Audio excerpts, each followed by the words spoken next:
للزميل العزيز تركي الشديد في الاستوديو التحليلي. شكرا لضيوفك الكرام.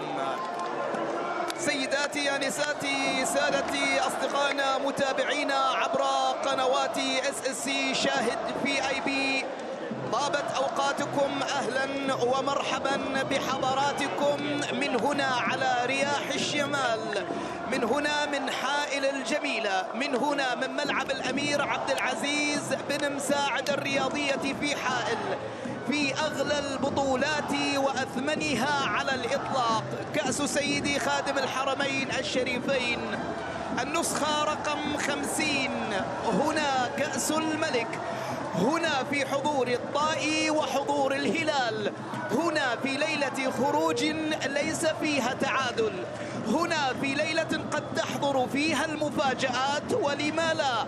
الطائي على أرضه وبين جماهيره أمام الهلال متصدر بتشكيلة مكونة من معتز البقعاوي، حسين قاسم، إبراهيم النخلي، جيسوس في مباراة اليوم وسط إصابات النخلي من وسط الملعب، حاول يمر الحمدان المتراجع ياخذ كوره، ياسر الشهراني بعد عوده مره ثانيه، محاوله للامام، تغطيه بالبدلاء، وسط الملعب ناصر الدوسري، محمد كنو، صافره اليوناني، وخطا وصافره في وسط الملعب. عبد العزيز الفرج من وسط الملعب، محاوله امام المرمى، محاوله للطائي، استلام لكن تاخر، عاد مره ثانيه، اول كوره ومعها رايه. هنا الانذار الاول، هنا الانذار الاول. اندريه كورديا الروماني، ناصر الدوسري يتقدم على الطرف الايسر، يلعب العرضيه المحاوله، وابراهيم النخلي يتدخل، عاد بكورته بالخلف، محاوله نقل للامام، الاولى حسان تنبكتي يلعب الكره الطويله العاليه، الحمدان يتقدم، الحمدان يحاول اخذ كوره، الحمدان تقدم، الحمدان محاوله، الله لا يتاخر. ليله الحمدان حامل اللقب يعرف طريق الذهب، حامل اللقب عن طريق الحمدان، فارس الميدان، ها هو يكتب سطرا جديدا مع الهلال، حامل اللقب يعرف طريق اللقب من اول وصول، من اول حضور، الزعيم يسجل اول اهدافه. تحيه هذا القائد الذي يعود مره الطرف الايسر، يحاول فيها على الطرف، ياخذ الكره مره ثانيه، الحارثي ياخذ كره، يحاول يمر، هياها ما بتسديد، ما بالجول، الله الله الله، الحواتم يا الجويد، حواسم، الحواتم حواسم، فارس الشمال، هبت رياحك فاغتنمها، هبت رياحك يا كوكي فاغتنمها يا فارس الشمال. عاد بسرعة الرياح، عاد بسرعة الرياح سريعا يا الربيعي، هدف أول للجويد، محاولة وانطلاقة خالد الغنام يبدأ أساسيا، الغنام القادم من الاتفاق، يلعب كرة بالراس ومعتز البقعاوي. مباراة راح تكون مفتوحة، هذه كرة ملعوبة، خالد الغنام على الطرف الأيسر لإثبات الوجود، وتقدم للأمام على الطرف الأيسر الجهني، صفوان يتقدم، صفوان الجهني اللي صنع الهدف، صفوان تسديده، والأكبر والكبير ب 13 لقب مع كرة سريعة للمحاولة أمام المرمى، انفراد، وهدف ثاني راية. قلت أنا راية، عشان كذا ما عمل التفاعل كبير مع الكرة. ماركوس ليوناردو كان هو القحطاني، محمد القحطاني اللاعب الموهوب الهنيق، محمد القحطاني يمر، غير الاتجاه على مدى الجويد، صفوان على الطرف الايسر، صفوان الجهني اخذ كرة، تقدم كورديا، يلعب كرة لصفوان، صفوان يتحرك، يلعب الكرة العرضية، والعملاق الكبير وابن محمد للاشهب، يلعب كرة بالراس، تحولت كوامبا، استلام، عاد محاولة استلام، تسديدة لكنها بعيدة، عدت إلى خارج إبراهيم النخلي، المدافع الحارثي، الكرة الثابتة للطائي طويلة وعالية، تحولت بالراس ولكن عدت إلى خارج أرضه. 1-1، عادوا إلى ركلات، محاولة الحارثي على اليسار، والعرضية للطائي، يضغط الطائي وعدت في حسان الذي يقول لا. هنا المطالبة من الحارثي من حكم المباراة بلمسة يد زاوية للطائي. كورديا لاعب الكرة عند رزفان، والحديث عند الغنام، يتقدم الحارثي، عبد العزيز الحارثي على اليسار، الطائي يقدم مباراة كبيرة حتى الآن، وعدت إلى خارج أرضية الملعب. رأسية توامبا بالعادة ما تخطئ مثل هالكرات، الطائي وصولا للمرمى هو الاخطر حتى هذه. حاول عند متعب من البليهي خاطئ، محاولة عبد العزيز حاول يتقدم البليهي، ثبات يوقف على كورته، يلعب كورة للحمدان على الطرف الايمن، هلالية على الطرف الايسر والعرضية تأخر، وكورة الحمدان كانت سريعة عدت ومعها حالة تسلل. رجل سيطر الآن الجويد في وسط الملعب، يلعب كورة لكنه تأخر فيها، عدت إلى على الهلال. البليهي يلعب كورة، محاولة الحمدان طالت على الحمدان. البليهي هو من صنعها. حربي الغنام، متعب الغنام، محاولة متعب، تقدم متعب الحربي في أول انطلاقة في أول ظهور، يحاول وعدت من وسط الملعب. فأنت المباراة هذه في محاولة على الطرف الأيسر، الغنام يحاول يمر لاعب على لاعب، يلعب الكرة والتغطية الرائعة. استلم ما بين لاعبين، حاول مرة ثانية الحارثي، أخذ كرة أمام لاعبين، عاد مرة ثانية يحاول تسديدة من بعيد الملعب، يتقدم البليهي أمام لاعب، مرة البليهي، تقدم البليهي، محاولة الغنام يتقدم سريعا للهلال، عرضية يا ولد، ومع ذلك حالة التسلل لكن رائعة بصراحة. معتز البقعاوي، ليوناردو ترك الكرة، محاولة عند القحطاني مر القحطاني، تقدم القحطاني، مر القحطاني أمام لاعبين، أمام ثلاثة، راوغ هيئ الكرة، محاولة للتسديد، تسديدة رائعة يا ناصر، جميلة هيئت من القحطاني وناصر الدوسري. وليس الحديث عن الدوري وبفارق هذه المباراة. من إيمانويل على اليمين، عبد العزيز لعب كرة خطيرة عدى كرة إلى كورديا يتقدم أمام لاعب باندا على اليسار، المحاولة للطائي خطيرة، ولكن ناصر غير الاتجاه، لعب كرة للغنام الله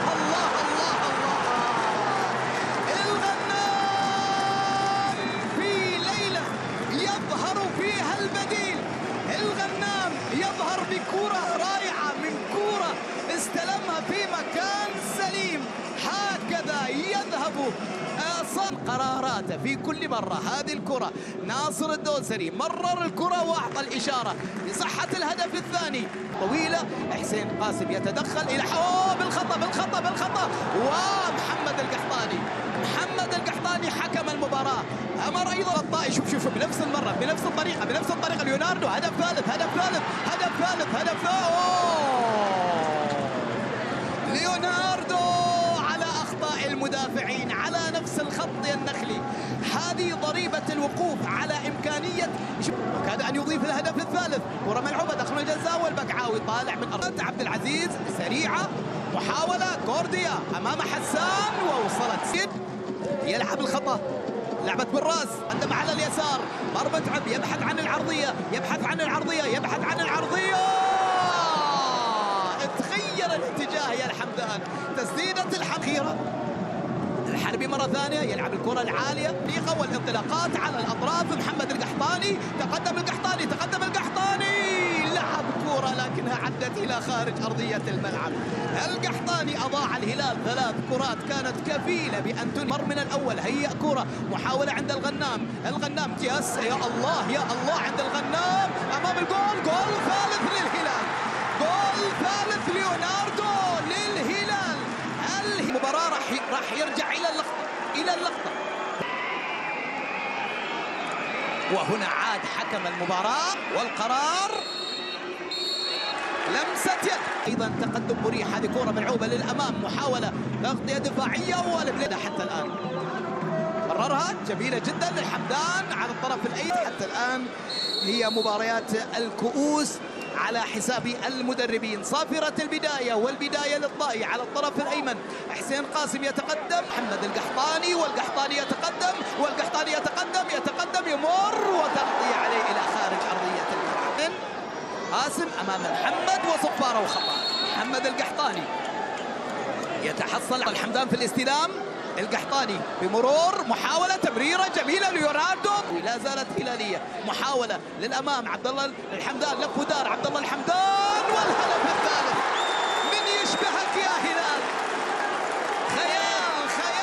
خيال من يشبهك يا هلال في عالم الأسماء ولا الأرقام؟ البقعاوي يعني ياخذ الهدف الثالث، كان مصابا، وبعد ذلك وقف مرة ثانية وتسجل من الحمدان. موه بثقة عالية، هو من بدأ الليلة، هو من العرضية.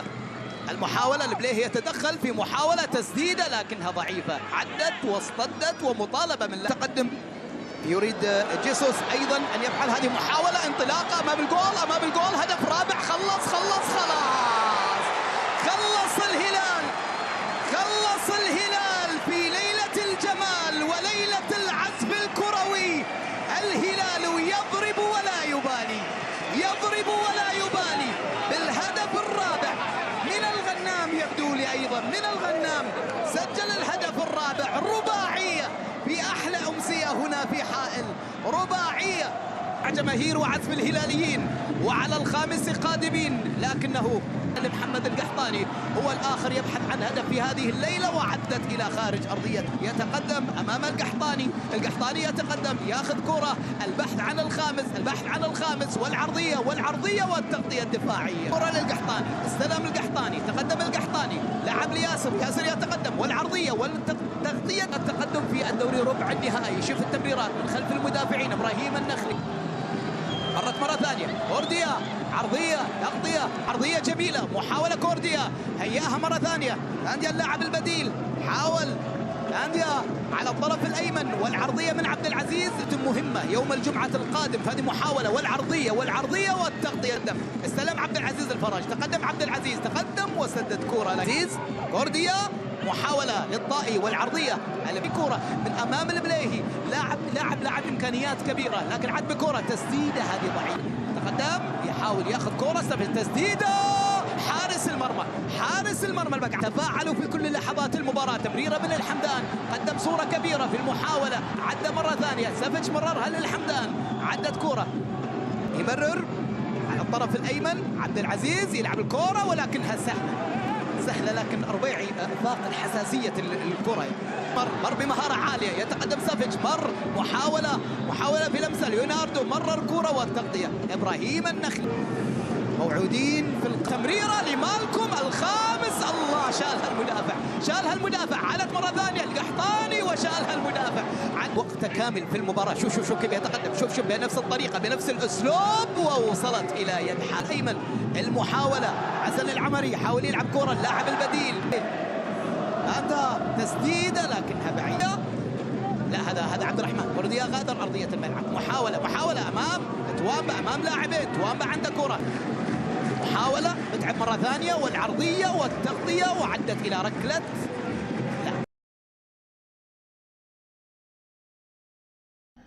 تعالوا معايا النهارده في يوم جديد وفيديو جديد، وشوفوا هنعمل مع بعض كيكه بالشوكولاته. هنعملها مع بعض ازاي وايه مكوناتها.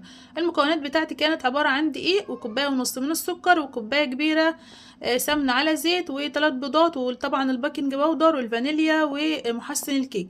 انا هنا هخلط المكونات الجافه كلها على بعض، وبعدين طبعا المكونات السائله برضو كلها على بعض، وهحط عليهم كمان معلقه خل. الخل طبعا بيخلي معايا الكيكه نافشه كده وحلوه جدا. هخلط هنا المكونات الجافه بتاعتي اللي هي الدقيق والكاكاو والسكر والحاجات دي على بعض، بس بحطهم على المكونات السائله بالتدريج لحد ما اوصل للقوام ده. طبعا القوام ده مناسب جدا جدا، وبعد كده بحطه في صينيه في الفرن. طبعا بيكون كلها مساوات بعضها كده. ده طبعا بعد ما طلعت معايا من الفرن شكلها جميل جدا. وهنا صوص الشوكولاته بتاعتي، طبعا هنزل لكم فيديو بطريقه عمل صوص الشوكولاته. طبعا حطيته هنا على الكيكه وفارماسي كمان. استنوني في الفيديوهات اللي جايه. السلام عليكم ورحمه الله وبركاته.